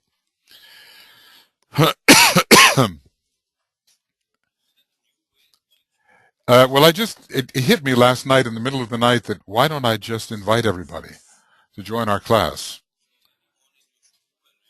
Yeah, they can just be right here. They see the screen and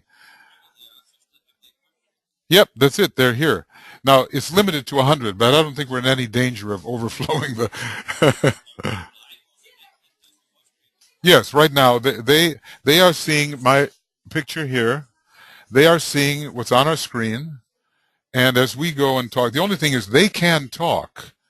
They can talk, but we have to be very careful about how they do that because the echo starts to, so the technology is not there so that it is isolated. They know, they see the writing. They see everything. They see the whole screen. They see everything. They see the writing. They see, well, here, I'll tell you what, I'm going to say hello to my friend Mar. Mar, are you there? Hello, Mar. Well, maybe he went away. Okay, who else can I say hello to here? Of course, I'm the only one who will hear them, right? Oh, no, that's my wife. She's calling. Hold on. Hold on. Wait, no, that's Mar. That's Mar. Mar just called. Hey, Mar. Oh, yeah, I'm so glad to hear you, but I couldn't hear you when I just unplugged you. I Oh, you don't have a microphone. Okay, fantastic. Hey, boy, it's a modern age, isn't it? Hey, I'm so glad you're representing Los Angeles. Okay. I know it's quite late at night where you are. Okay, all the best, Mar. Thanks for calling in. Okay, very good. We'll be with you. Okay, wonderful. Thank you. Bye. So Mar didn't have Mar. That's amazing. I just called from Los Angeles. Mar didn't have a microphone, so that's why when I unmuted him, he couldn't speak. So that was great. Okay, and I'd just like to say hello to every one of you. Tuya, Rose, Olivia, Nicholas, Mar, Linda, Leah, Christina from Finland, Inta from Latvia, Heli, Bio from Canada, and Andrew from Melbourne. Thanks for joining us, and now I'm going to go get a piece of bread and butter. Be right back. Okay, be right back. We seem to be ready to go on. Okay.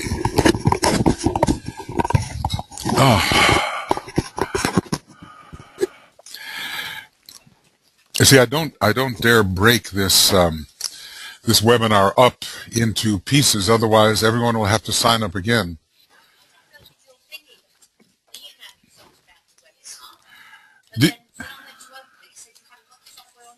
Well, then you got to get the right software. Oh no, because no, it will download it. It will download the software for you. It will do that. Oh, just go farther and we'll download what you need. Okay, we're back. Hi, everybody. And where are we here? Okay. So now we're going to talk about the web pulsating. Did anybody ask me if I pressed all my buttons? Nobody asked me. Nobody. It just so happens that I did do that. Okay, but no thanks to you, I must say. All right. There's just so many things to keep going, Too many things. Okay, a very interesting analogy works out as we study the words. The web pulsates. It contracts and expands. So we've established sort of the first ray nature of pulsation. We've related it to the seventh ray. You know, if you look at the heart, is the heart a first ray organ, a second ray organ, or both? Or a seventh ray organ as well? Or maybe all the rays, huh? But it has the power through pulsation, but it has also the inclusive coherence aspect of the second ray as well. Uranus is connected with the heart center, and Uranus is a major first-ray planet. But so is Jupiter, right? The web pulsates, it contracts and expands. The underlying thought is that of pulsation, of diastole and systole, of ebb and flow, of cyclic activity, and this is, excuse me, sorry. Diastole, the maximum pressure, outgoing pressure is systole. The diastole is the relaxation. Yes, exactly. So there's always a difference. The diastole had better be lower, but how much lower is the question. Anyway, it's a relaxation of pressure. So the systole is more Martian, and the diastole is more Venusian. Of the day of opportunity and the night of inactivity. It's very interesting, the day of opportunity, because Saturn is the god of opportunity, also the god of work. Okay. Whoopsie, close that. Okay. Of inflow and output, and of those many appearances and disappearances which mark the sweep of all lives and all kingdoms and dimensions. This is the rhythmic life. He's talking about the daily ritual of Sanat Kumara. That's what he's really talking about here. The planetary rhythms. And what he's going to say is that we don't live a rhythmic life, and therefore we cannot be magicians. Am I on red there? Can you see? Am I red above the head? Thank you. So, Libra is the sign of interludes. The seventh ray is the ray of rhythmic process. So he's going to say that if you want to be effective, you can't be full on all the time. And he says that, basically, well, let him say what he's going to say. This day and night cycle, which is the inevitable mark of manifested existence, has to be recognized. Now, I suppose the question is it in the inevitable mark of non-manifested existence? I often wondered, I've wondered, do archetypes turn on and off? Or is there a world of being in which certain forms are sustained beyond the on-off polarity thing? Universes turn on and off.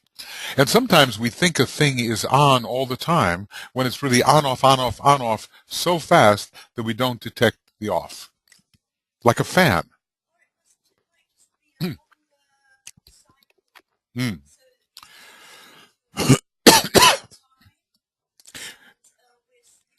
Everything has a pralaya. Everything has a pralaya. And even the tiny little atoms have their instantaneous pralayas. But I have wondered, whether is there anything that is continuous? The problem of the continuum. And in one way, I think there's only one thing which is not a thing, which is continuous. And you would know what that would be, wouldn't you? What would that be? Refer to Blavatsky, in a way. In other words, if there is a boundless, immutable principle, right? Doesn't she say that in the proem of the Secret Doctrine, the very beginning of the Secret Doctrine, the first principle of the Secret Doctrine, there is a boundless, immutable principle. If it's immutable, can there be pulsation? See what I mean? Can there be change if it's immutable? But then maybe Heraclitus would come along and say, the only thing that is constant is change. So he gets around it. He gets around it. Well, I think the first, yeah, I think they do.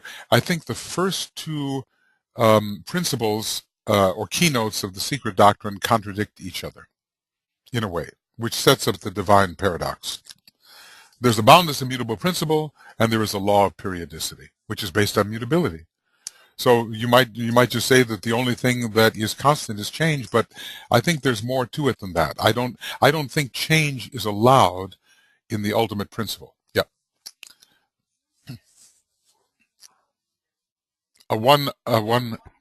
Oneness. Yes, yeah, that's what I'm saying, that this one ultimate essence I think never deviates from what it is.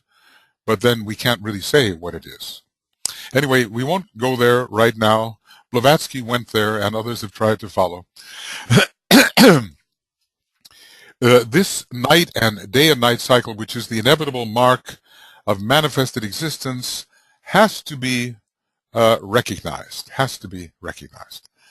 One of the things which every disciple has to learn, putting the truth, thank God, in simplest terms, is to achieve that wisdom which is based on a knowledge of when to work and when to refrain.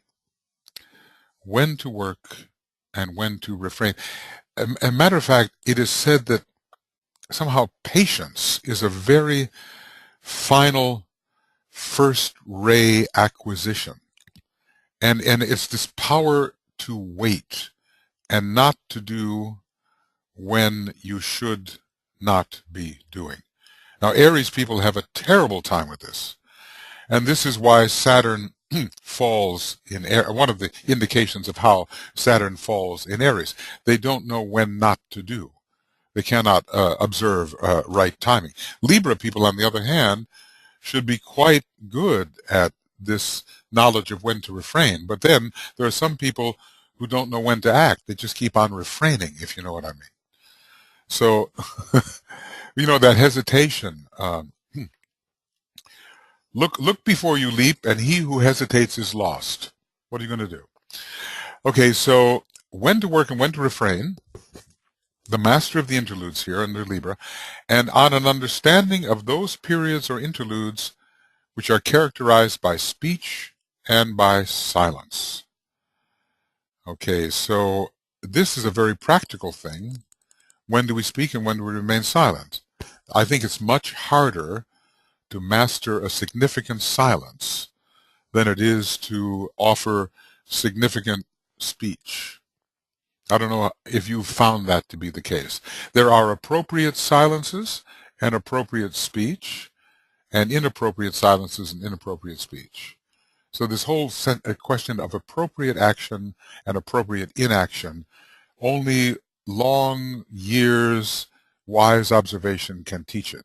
I certainly haven't mastered it. I find silence much more difficult. Although DK sometimes talks about the fourth ray and its gloomy silences. I can do those, the gloomy silences. But just not here, not now. Okay, okay. The interludes, which are characterized by speech and by silence. Now, in a way, this reflects the entire universal process, doesn't it? In other words, the whole universe is on right now. And there is no real silence. The only place where there is silence is in the source of the universe, in the boundless immutable. That's the non-being of silence. The minute you have a universe, you've got a sounding note. There's perpetual motion. There is no silence. Philosophically, it's more difficult than that, but I refuse to bother my head about it just at this moment. This entire rule might be given in the following paraphrase, which will merit careful thought and which I will elucidate somewhat. God breathes, and his pulsating life emanates from the divine heart and manifests as the vital energy of all forms. Do we see how he's connected the heart and the etheric body and probably the base of the spine center too? Also the center in the lungs. So you can't sing unless you breathe first. You know, suppose you're like this and you've exhaled all your air and you tell someone, now sing. You just can't do it. You have to breathe first, right? If you're going to speak, you have to breathe first. So the first ray is the breath. The creating of the sound of the thunder, this is the second ray. And that's why Vishnu is called the singer. And that sets all things into activity, which have a note of their own, and that's Brahma. Okay. God breathes, and his pulsating life emanates from the divine heart, which is in a way a first ray and a second ray organ, and manifests as the vital energy of all forms. It flows, pulsating in its cycles throughout all nature. Now, there are small pulses and big pulses. The largest of all pulses is what? The birth and and of the universe. In other words, the pulsation of universe on, universe off, universe on, universe off. That's the greatest of all pulsations. Between this breathing out and the breathing in comes a period of silence and the moment of effective work. So this is what's called mastering the interludes, and what he's basically saying is we're not so much working when we're inhaling, we're not so much working when we're exhaling. It's in the interludes, following the inhalation, following the exhalation. Those are moments of impression and real occult work. He says we have not mastered these yet. We have not mastered these yet. If disciples can learn to utilize these interludes, they can then release the prisoners of the planet. Okay, let's get this down here. Which is the objective of all magical work performed during this world period. What a thing to say. Why is the releasing of the prisoners of the planet the objective of all magical work performed now? What can that mean? What's happening with magical work now? What are we trying to do with it? Now, these days. Change of civilization. What are we trying to do with it? And hence, new embodied forms, where the prisoners of the planet are released from inappropriate forms and built into plan-intended forms. So we're trying to make what, you know, they say in Christianity or the Bible or whatever, we're trying to create a new heaven and a new earth. Well, you kind of wonder, does heaven really modify itself at all? But if heaven is the third subplane of the mental plane, and if heaven is here, in other words, the higher mental plane, then we are creating a new heaven as well as a new earth, because there are constant changes going on the level of the egoic lotus. We are becoming beings with a more beautiful egoic lotus, a new heaven, not just unfolded egoic lotuses, which have not much virtue or color, beauty, or anything. A new heaven is unfolding, and the new earth below it. And earth, from this point of view, is the lower 18 subplanes. The lower 18 subplanes are the dense physical body of the who? Well, that's a nice thought. And it almost gets there. But it's the dense physical body of the planetary logos, and the lower 21 subplanes are the dense physical body of the who?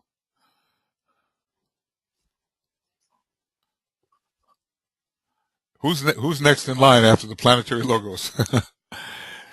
Solar logos. Okay. And if we really want to know another big dense physical body somewhere, let's see if we can find this big dense physical body. If we look at the lower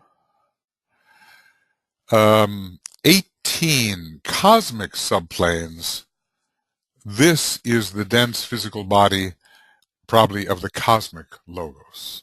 And if we stack a bunch of these charts on top of each other, we might just get the dense physical body of the one about whom naught may be said. I'd like to call him the one about whom too much is already said. And I feel myself to be the worst offender when it comes to that. um, anyway, we want to release the prisoners of the planet. Why? To create new and beautiful forms which are give them an embodiment which will help them. Now, suppose look, let's say you're a prisoner of the planet, which in a way we are. If you are built into a very constructive social form, as let's say, as opposed to a dysfunctional family, don't you get more out of it?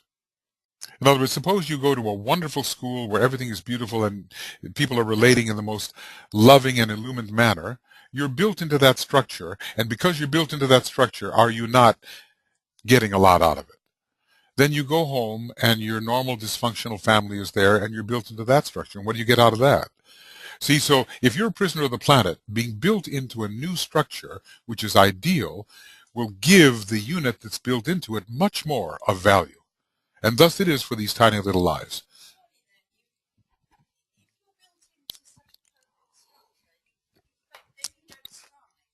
Well, it's not that perfect. It's not that perfect. You know what I say? Okay, well, there's two things. One is striving. Okay, but here's the thing. Is it possible to have your inspiration awakened not only by opposition, but by conducive relationships which stimulate and inspire you? See what I'm saying? So of course nothing's perfect yet. Uh, but I think we need to change our patterns of relationship. And I don't think that that should be a dampener on our striving. I think if anything, it will awaken it. Because, sometimes you go home and, home. I'm talking about the most limited Cancerian home life, where they say, oh, you'll never amount to anything and you can't do anything right. And all those negatives are put on you. And what does that do to you? Some people awaken and say, I'm getting out of here, I'm going to strive. But other people they just wilt, right? So I was at my daughter's school. It's one of those Steiner schools in Los Angeles. It's marvelous. And I said, my gosh, the way these kids are being educated, I can't believe it.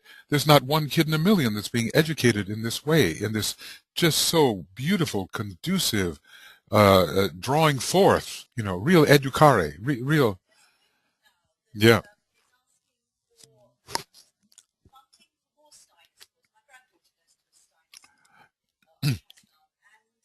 yeah.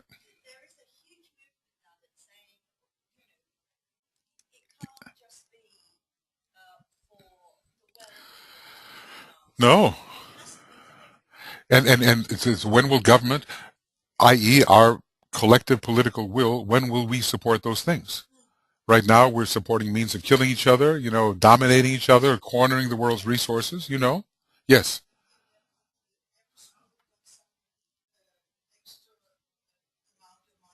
yes, yes. To keep the school running, extra money given? Yes. Well, I think, Denmark and the Scandinavian countries here are among the more enlightened areas of the world. So that's a beautiful thing. And the thing, here's the thing. When money starts to become short due to the, misallocation of world resources, what will such societies preserve? What will they let go of and what will they hang on to? This is yet to be decided in many European countries and certainly in the United States. Will we hang on to that which is of human value, or will we put it all into the military? Uh, you know that remains to be seen. Look, I'll tell you what, we haven't had our crisis yet. Okay, I don't know how many of you agree with me on that, but it's shaping up. It's shaping up now. Yes, schools are closing down here in Denmark.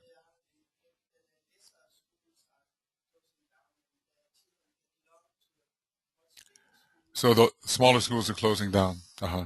Yeah. Well, when you're competing for resources, education so often is getting the short end of the stick. There's an old saying, if you think education is expensive, try ignorance. So that is, I think, really encapsulates it. Well, look, with alcoholic people, they have to hit bottom before they turn themselves around. So what does that say about our own society, our own addicted society? I think we are going to have to hit bottom. And then in that struggle over values, maybe something will emerge, but not without a lot of pain, I think. Okay, well, those cheerful thoughts, with the manner in which this one life of the solar system works in these vast interludes of meditative silence, called technically a pralaya, we need not concern ourselves. Now, there are many kinds of pralaya for the solar logos. We can't get into all of them, but certainly the greatest of all pralayas is the, you would say, between solar systems. Between solar systems is the great one, but there are others. Oh, can I type? Let's just say we can call them planetary planetary rounds. In other words, the life of the solar logos makes the round of the different planets, and there are interludes between them. So there are others of a lesser nature. But he's saying, don't worry about those. You've got your own pralayas to deal with. The activity of the universal mind and its comprehensive purpose can only be perceived when each son of God enters consciously into his divine heritage. Whoa. Oh, now what is the universal mind in this context? The universal mind. Now we oftentimes talk about, yes, Martha, you were going to say? Yes. Universal mind, we sometimes say, well, there's the abstract mind, and there's super mind, then there's universal mind. I do think he means the thinking power of the solar logos. I think he means that on the cosmic mental plane, the universal mind. Because in a funny kind of way, he calls our whole solar system a universe. It's not the universe, but he calls it a universe. And so the universal mind is the thought power of the solar logos, which is basically located here, on this cosmic higher mental plane where the solar logos is thinking in his causal body. It could even go higher. Is the atmic plane a plane of mind? Is it? It is, I think, isn't it? Because we sometimes look at it and say, well, look, it's the third plane, isn't it? It's got to be a plane of mind because it's correlated with the number 3, right? Okay. Anyway, so he says, don't worry about the solar logos. Don't worry about the universal mind. Only when we enter into our divine heritage, and you know what I want to say there? Monadic heritage. Because that's the word divine.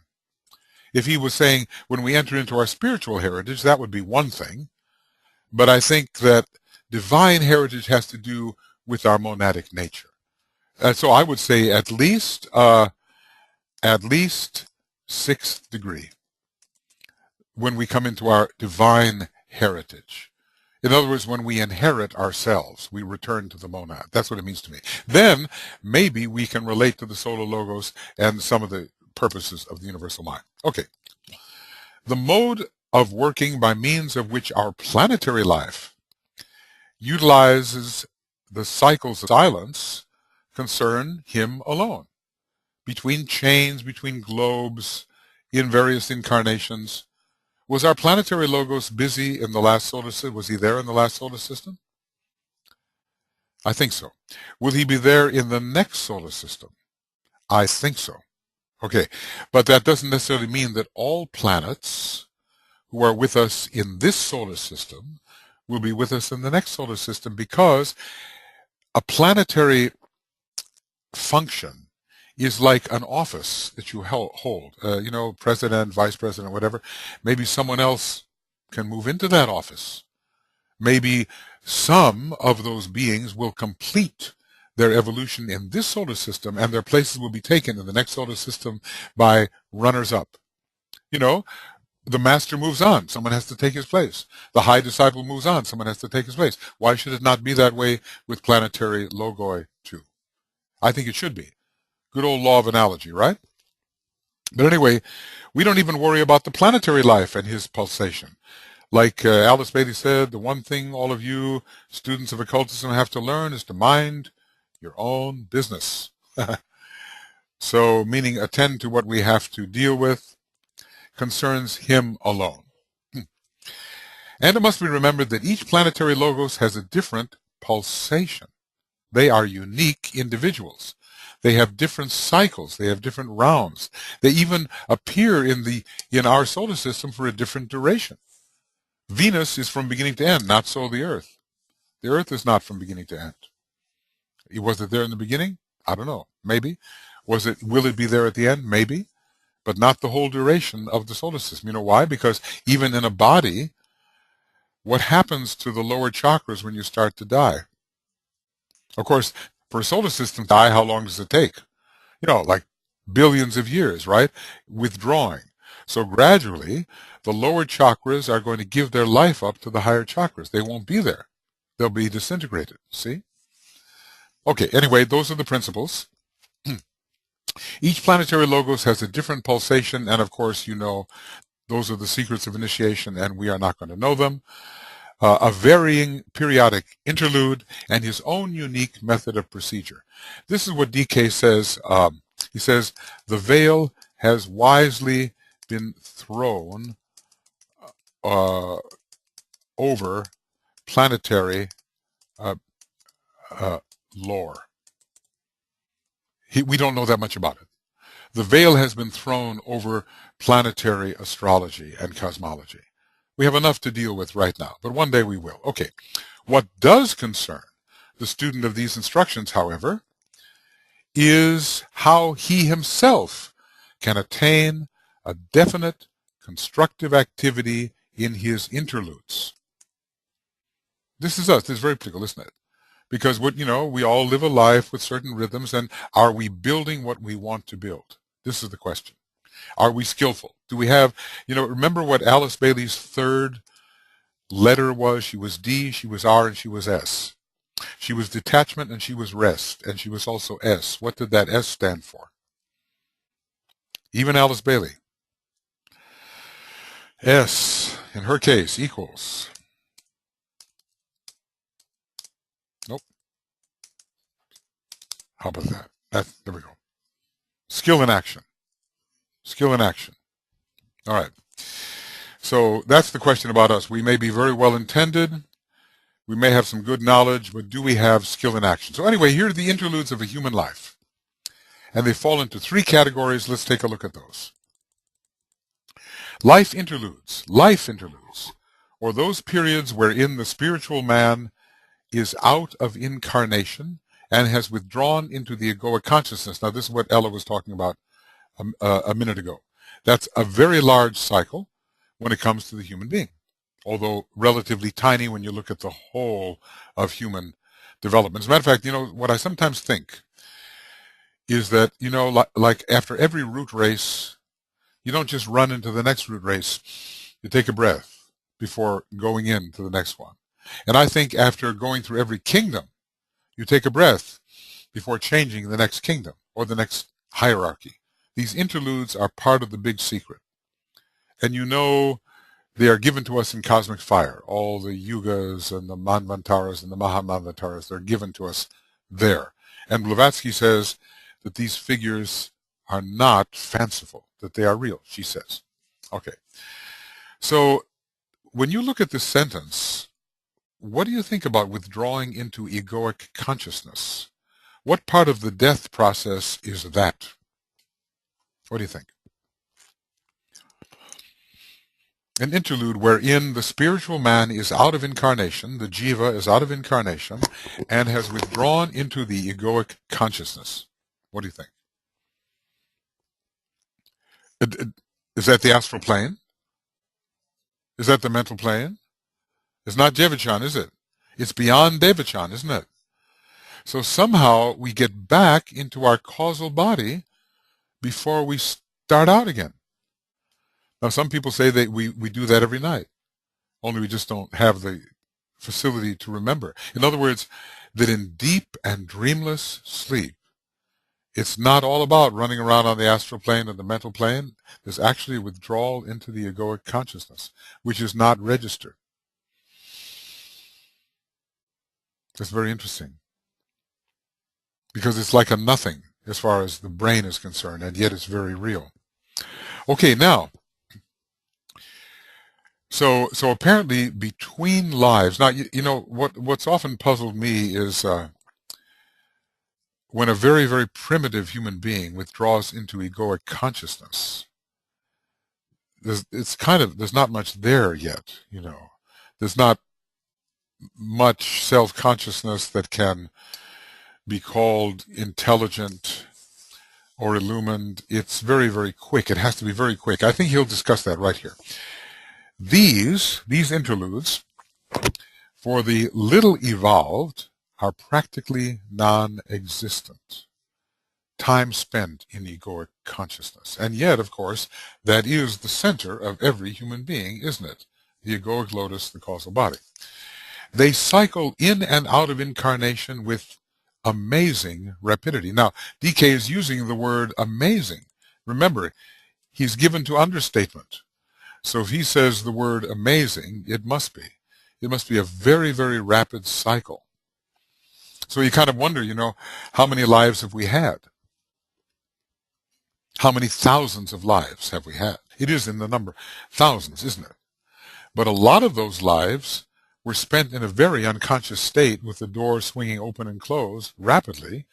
And then in the middle, these long periods away from physical incarnation.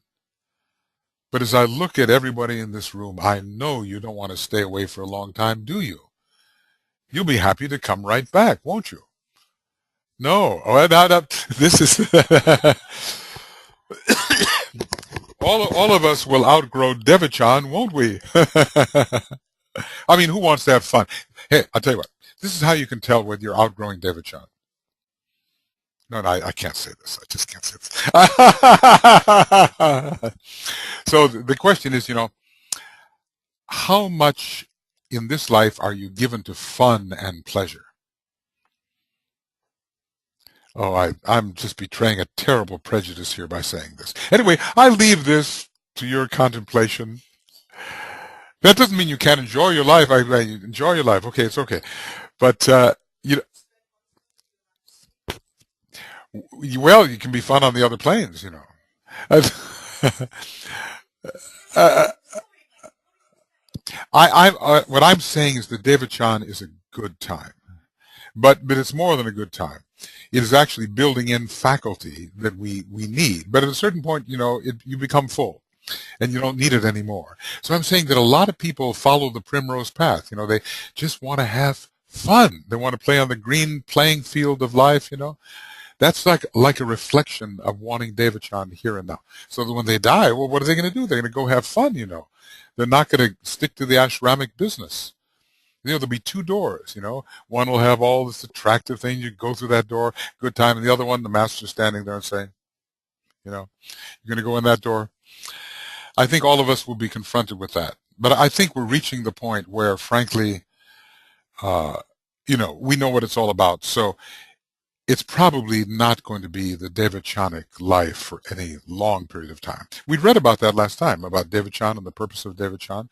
It's a lot more than just heaven of wish fulfillment. It is a building in faculty, but there's a certain point when you start achieving continuity of consciousness that we don't need it anymore. And then we don't have to waste our time in Devachan, in heaven. Now, the average Christian, if you tell them they're going to waste their time in heaven, they won't know what you're talking about. But you can get tired of playing the harp, you know. The streets of gold can look pretty dull. I saw that funny movie, you know, in heaven you can eat all you want and never get fat. I mean, this is an Albert Brooks movie with Meryl Streep, I think. He died. He had gotten his new Mercedes, you know, but he made the mistake of looking down at the place where you put the tapes in, and that was it. So he wound up in heaven, you know, and But it was a very peculiar kind of heaven, and it really implied reincarnations. Whoever made that movie, and I forget what it was called, it was a really funny movie, but it suggested about going back. Some had to go back, and it was considered a misfortune if you had to go back. So the reincarnation was implied. But he did some kind of selfless or heroic thing, characteristically uncharacteristically unselfish for him, and he was allowed to stay.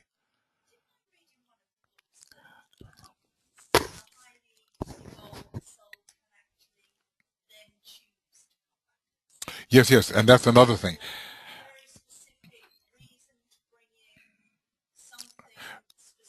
Avatar-like appearances. He's going to get into that, of course. For service purposes, one can come back and one will come back. Don't any of us think this is going to be our last incarnation, you know. Yes, it.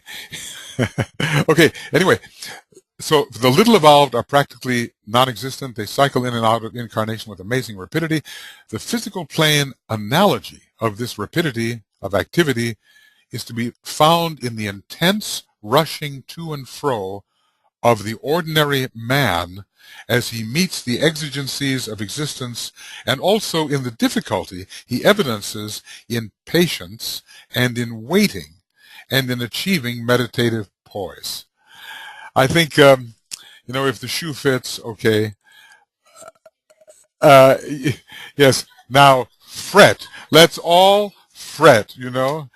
How many of us go into meditative poise at that moment? Or do we fret and fume and talk to the travel agent every 5 minutes?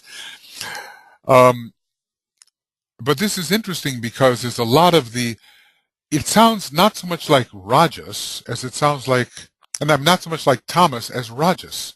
A lot of running around. It doesn't sound like Sattva at all. And what he's telling us here is how to achieve Sattva, correct? So now, I said here, all of this is driven by Mars. It's sort of Mars and Mercury together in a lower sort of